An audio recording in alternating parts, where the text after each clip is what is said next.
Hey, what is up everybody? Platform Disciple here, and today we're going to be doing some Rift Run. There was a request made by a player online recently, asked if I could make a Rift Run video or Rift Run videos, and I had said that I had planned on making other videos, but the thing is the other videos actually take more time, um, and I kind of want to just get out a quicker video today. So let's hop into it because the reason I'm making this Rift Run video, other than it's just a quick video, is that the Rift Run deck that I drafted is pretty exceptional.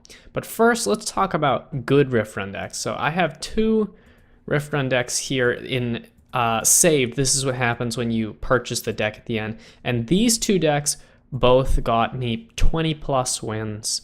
So let's just take a look at two 20 plus win decks. And what you're going to notice in both of them is that they have a lot of, and this isn't necessarily true of all high win decks, but at least of mine, they are aggressively costed characters, a curve that favors the lower end of the curve more than the higher end, and a couple bombs like Z Ascended and Jubilee, and the command zone is all around, pretty good. Like this is very good command zone, and then this other one also very good command zone, and similarly a curve that favors the lower end. Admittedly, because we're not flamed on in this one, I didn't get as many one drops, but we did get things like Infested Abomination, Ixie, a few more infectious zombies, things like that, and then bombs on the higher end like Dissension. So when you're drafting a deck, if you're shooting for high wins, what you want to prioritize are, in my opinion, low cost aggressive characters.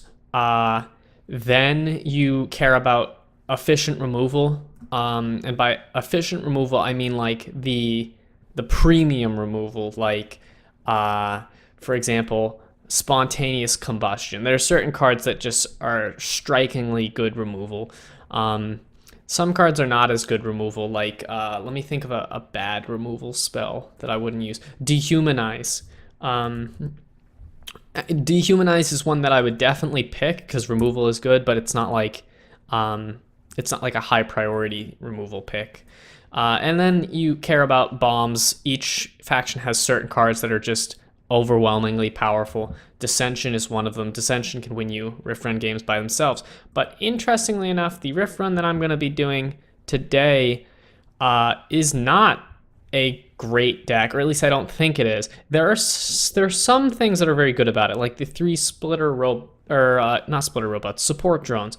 But the reason I want to show it to you is, so the command zone is actually very good, but we've got a Martyr of Death, and after I got the Martyr of Death, Martyr Golem showed up in my card pool, and from there I just picked cards that I want because I'm gonna purchase this deck at the end. So this is a very different kind of Rift Run than I have ever done before, because I managed to get 3 legendaries, and it's unusual to see even 1 legendary in Rift Run, so 3 is crazy. So we've got Vasir, Martyr of Death, and Martyr Golem. And as a matter of fact, Martyr of Death and Martyr Golem are quite good for Rift Run, I think, whereas Vasir maybe not so much. Like, for example, we picked Struggle of Power just because it was golden. It's not a good Rift Run card at all. We picked Subjugated Dragon just because we didn't have one.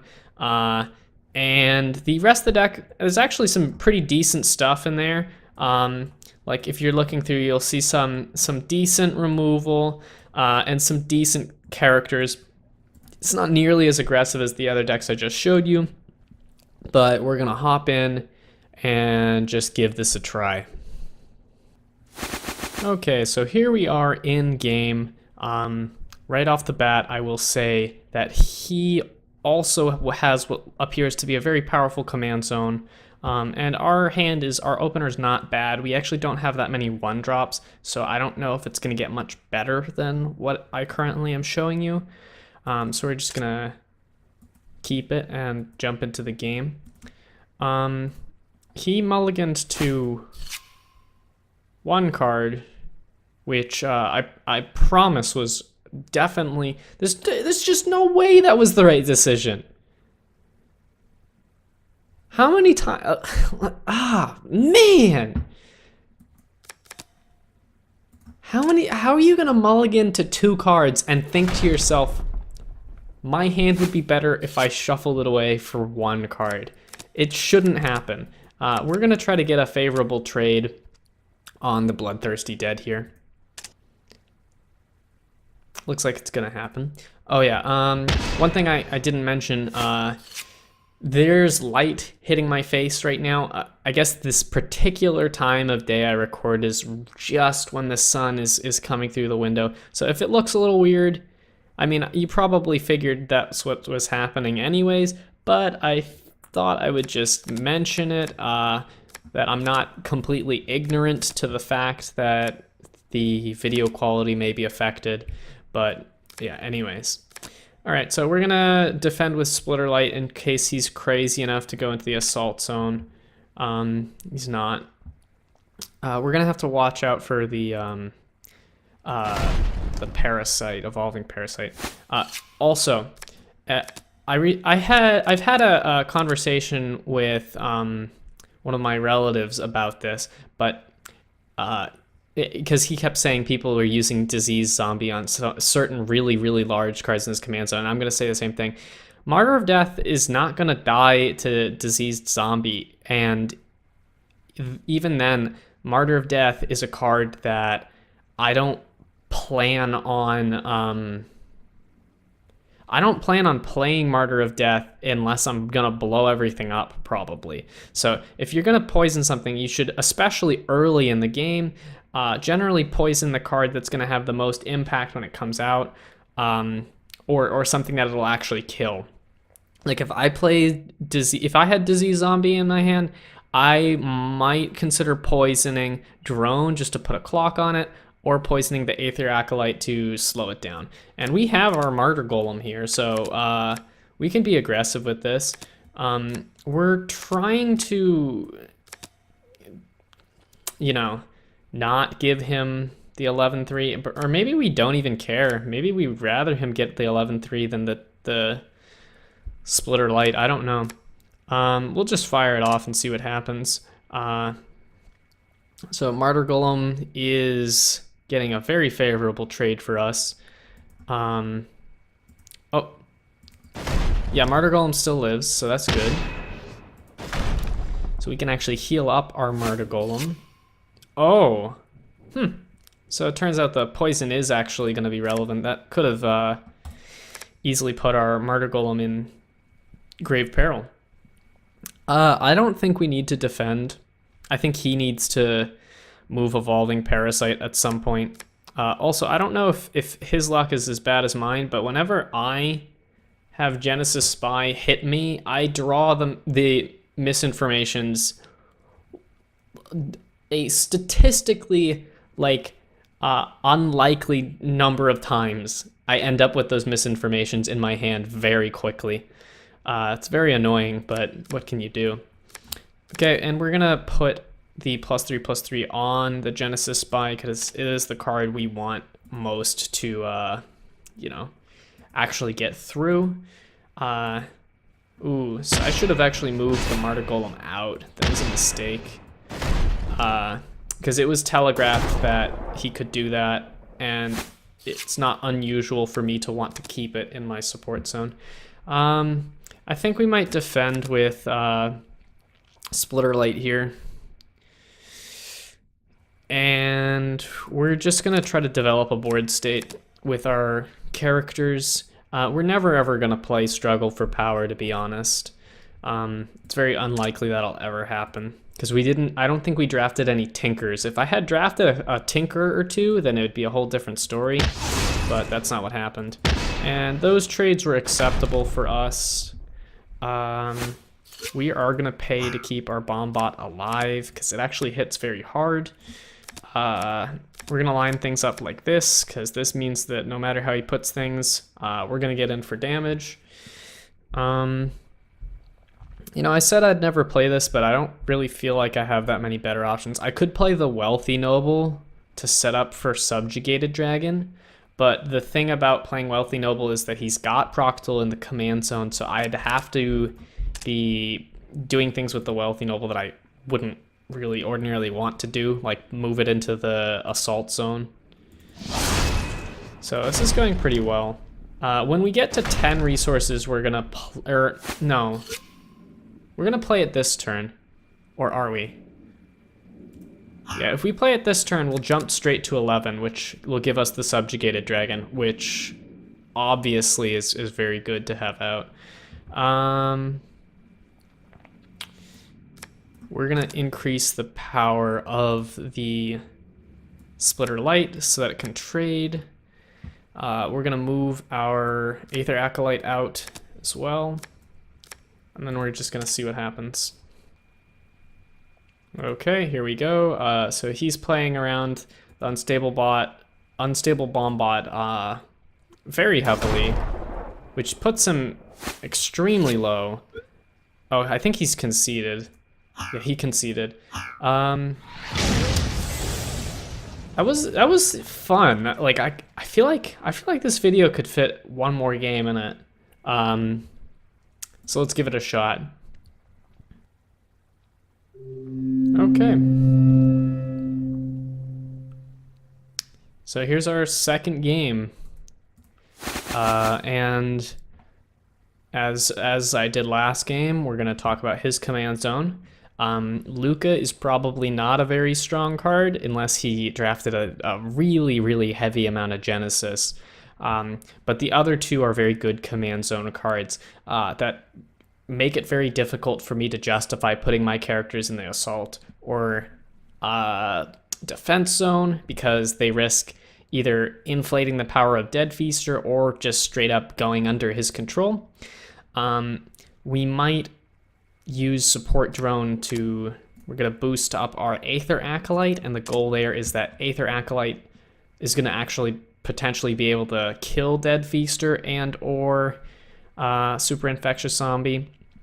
Whereas the go wide strategy is not gonna work, and by go wide I mean attack with many small characters. That will never work, but attacking with one big character might. Okay, so he's played a Secluded Constructor, which is a very high priority target for us to kill, so we're just gonna go ahead and do that. It's also gonna make our Aether Acolyte a little bigger, which is nice, and we're gonna sneak in for 2 damage with Support Drone. Ooh, nice, a gold bordered Infected Drone. That's very cool. In this turn we could just defend with Aether Acolyte, but I'm tempted to just draw some cards here, and I think I'm gonna do that. The good thing about Aether Acolyte in this matchup is that it's probably not gonna get removed. Rampant Virus, ew.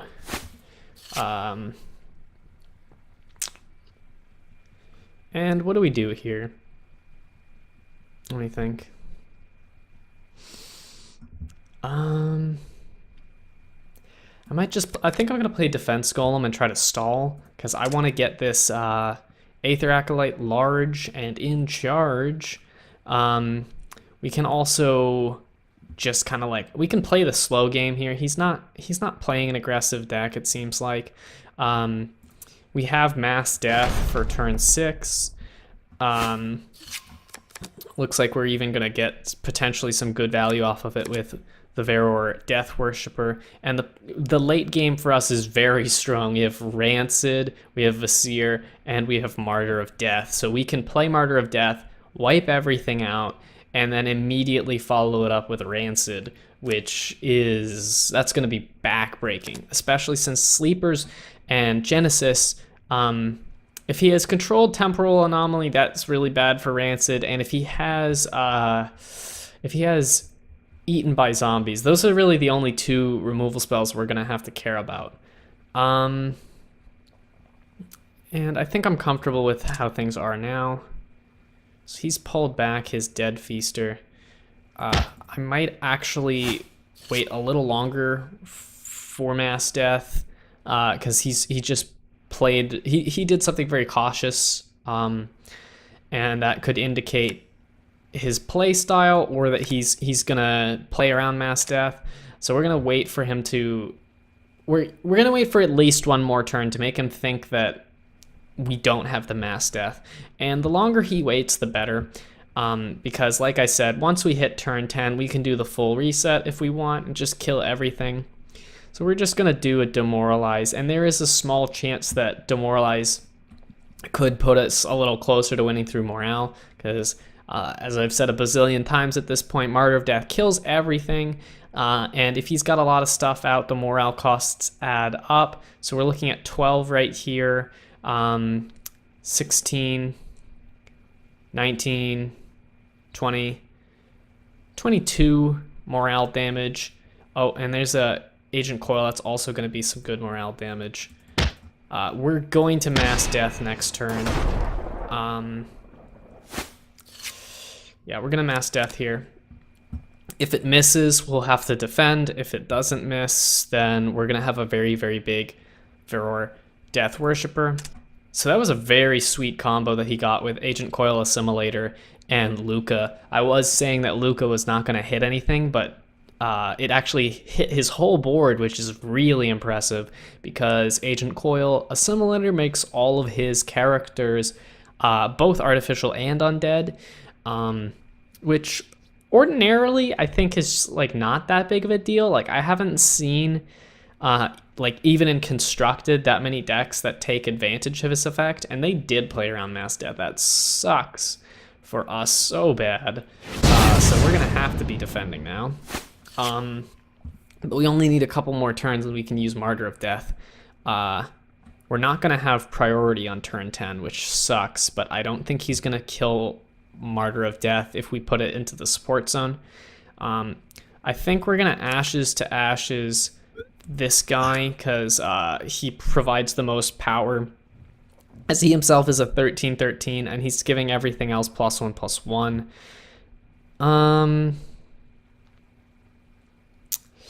Let's see. I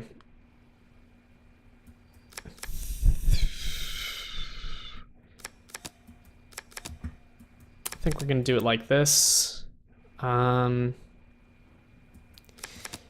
So he's probably going to kill all those, and next turn we're going to have the support drone, the Varor Death Worship, which is hopefully going to be a little bigger, and the 2/2/2s. So our Ashes to Ashes hits, which is really nice, and our Aether Acolyte is going to trade favorably with 2 characters, which is great. And we're looking at a Martyr of Death turn coming up. I think I'm gonna do it. Like, at this point, I see no reason not to. So we're just going to draw cards to prepare. I was going to say draw a card, but we drew Research, which is pretty sweet. Actually, I'm going to go ahead and move Splitter Light to the back. Reason being is if he actually lives, then we get the 2/2/2s after Martyr of Death, which is not bad. Given that everything's going to be dead, it's not a bad thing to have 2 little guys. Not to mention those 2 little guys could end up being food for Vasir, who's going to force us to sacrifice characters or take a lot of damage. So yeah, this seems like the right play to me. Okay, Boomy. Well, that does it, dude. I was not expecting Boomy. He got in for a good amount of damage with that. And we're going to defend with our little wimpy guys, and we're going to put Martyr of Death into the support zone, and we're going to activate it. And hopefully he... So I think if he's smart, what he'll do is he'll either spend the turn drawing cards or activating Agent Coil Assimilator. Either way, we're following it up with Rancid. We have to discard. I think Wealthy Noble we're going to discard. He's only relevant if we draw Subjugated Dragon, and I don't think we'll need Subjugated Dragon. So we already have 2 like really, really serious bombs. All right, so he is going to probably be drawing cards. Is that what's going to happen? That's on the battlefield, so anti-air missile doesn't happen. We get to follow this up with Rancid. So that also indicates that he probably doesn't have controlled temporal anomaly. So Rancid, 1, 2, 3, 4, oh wait, 5, 6, 7, 8, 9, 10, 11. So Rancid is gonna be a 45, unless I'm horrible at math, which is very possible. Yes. Oh, and we got value. He doesn't get his unending druid back, and we're gonna leave Rancid in the support zone for 1 turn, to try to bait out a removal spell. Whoa, this lagging a lot. I don't know what it is. Could it be Kirilek? Like, man, this is lagging so much. My frames have dropped to like nothing. This is borderline unplayable. But we're gonna play it. Hopefully it's recording all right. Jeez. I don't know what the deal is.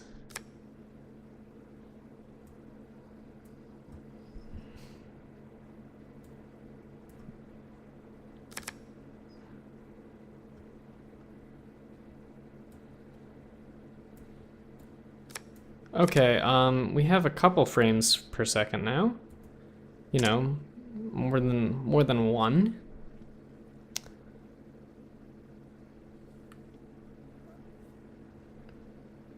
Jeez, this is ridiculous. How laggy it is. Oh no! All right, so we'll have to go with plan B, which is play Vasir. But I don't know what's going on with the frames. Got some good stuff from him though. All right, well, Rancid is worthless to us, so we're just gonna put him there. Actually, no, we're gonna defend with. So our frames per second are. Was it Rancid being big? Or was something going on in the background that I don't know about? Who knows? We'll just play Vasir. We do have enough fuel to sacrifice for him. And, I mean, how much removal can they really have?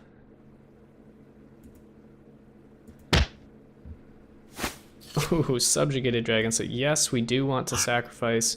We're gonna sacrifice Rancid for the reasons we've already mentioned. We're gonna go ahead and be aggressive with Vasir and hope that he doesn't have another answer. Boomy's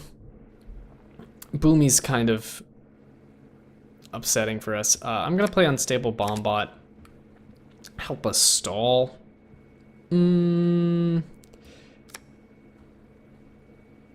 Splitter Robot, and we'll draw some cards.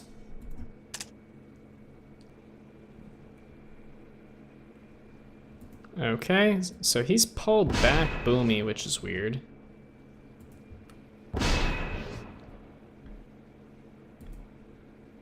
Ah, you gotta be kidding. 2 anti-air missiles, brutal. That sucks. We're not gonna pay for the Unstable Bombot. And I think we're just gonna set up for Subjugated Dragon. He can't have a 3rd anti-air missile. I will be very, very, very upset if he has a 3rd one. So we're gonna bank on him only having the 2 and the controlled temporal anomaly. Nice. So that was a solid, solid boom bot.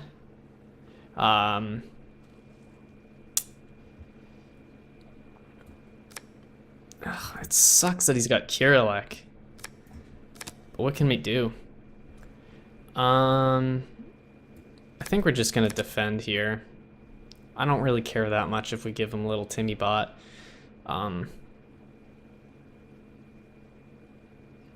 Next turn, if he doesn't do anything, we actually have a really sick combo with Word of Command and Dust to Dust. So we're giving him a free little Timmy bot. I'm okay with that. We are going to move that to the defense zone. We're going to dust it. He's got 2 cards in hand. He's already used a lot of removal, so we're just gonna hope and pray that he doesn't have like eaten by zombies. And if he does, we do get those demons, those 4 demons. So I think we'll still be okay. We'll be in okay shape. I think we're gonna put our splitter robot to defend. We're gonna boost the power of our rubble golem. We're gonna play a bloodthirsty dead.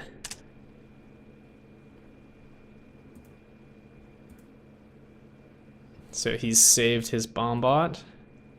We get to kill that. And I think we can just stall. Yeah, we're gonna pay to keep this thing alive. I'm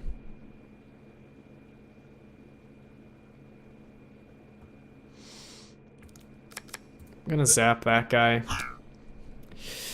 And I could play Struggle for Power just for giggles, but like I said, it's almost never gonna happen. We're gonna win with Subjugated Dragon before that happens. I think we're gonna play Veror Death Worshipper and the Beast of Burden.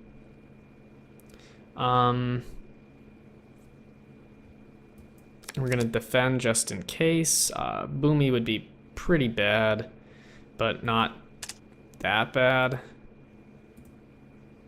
So he's going big on this Boombot here.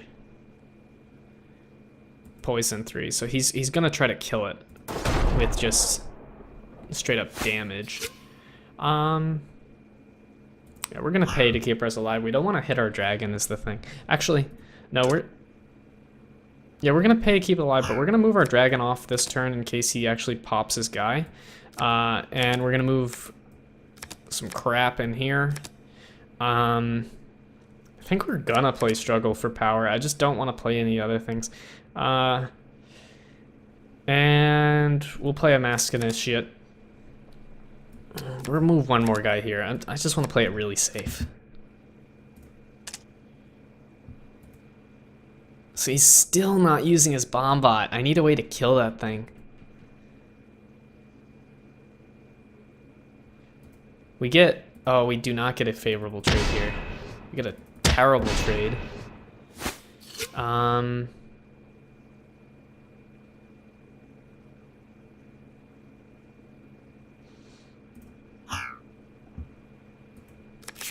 I might just... I think I'm gonna overcharge Storm just for 4.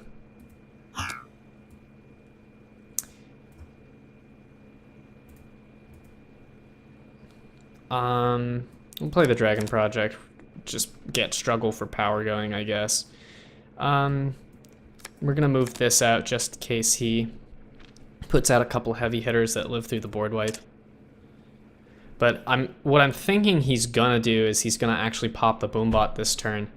But I'm board wiping anyways because if he doesn't pop the Boombot, it's because he's gonna try to kill me.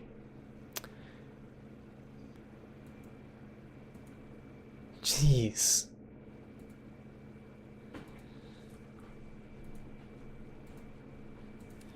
Well, we got rid of the Boomy.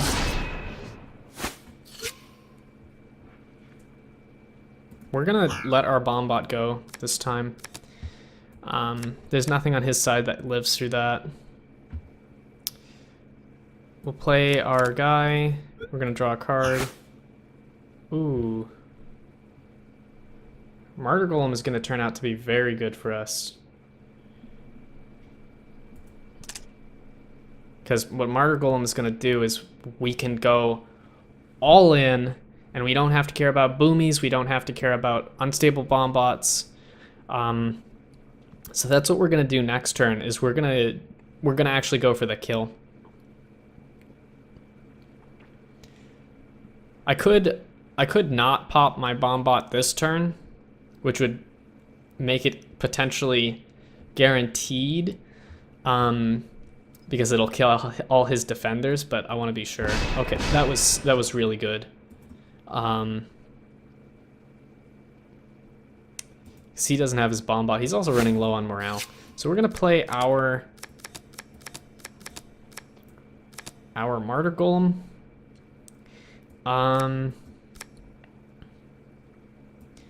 We're gonna Hubris of the Strong.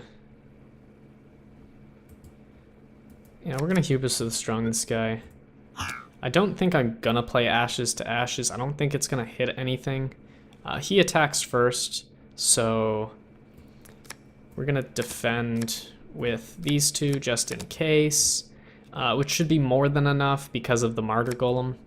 And then we can go on the offensive with all the others. We could actually play Ashes to Ashes just to get another trigger for our Magic Siphoner. So let's go ahead and kill.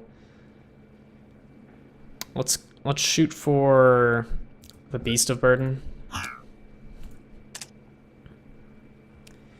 Okay, so we unfortunately, I should have put the oh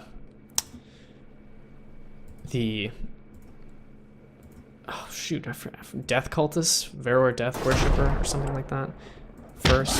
I forgot now. Aether gets additional power and toughness whenever I play a spell, so works out fine.